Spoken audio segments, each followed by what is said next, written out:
சாவின் தூதன் கடந்து சென்ற அந்த விழாதான் பாஸ்கா என யூதர்களால் ஆண்டுதோறும் கொண்டாடப்பட்டு வருகிறது. அது எபிரேயர் நாட்காட்டியின் நிசான் மாதத்தில் 15ஆம் நாள் பாஸ்கா தொடங்கி 7 அல்லது 8 நாட்கள் கொண்டாடப்படும்.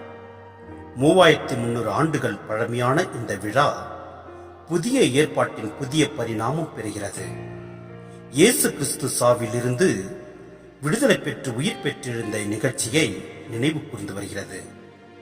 இது மனித குலத்தை ஆழமாக பாதிக்கின்ற பாவம், சாவு ஆகியவற்றை இயேசு தம் சிலுவை சாவினாலும் உயிர்த்தெழுதலாலும் வென்று மனிதருக்கு புது வாழ்வு அளித்து நிறைவான பேரின்பம் அடைய செய்தார்.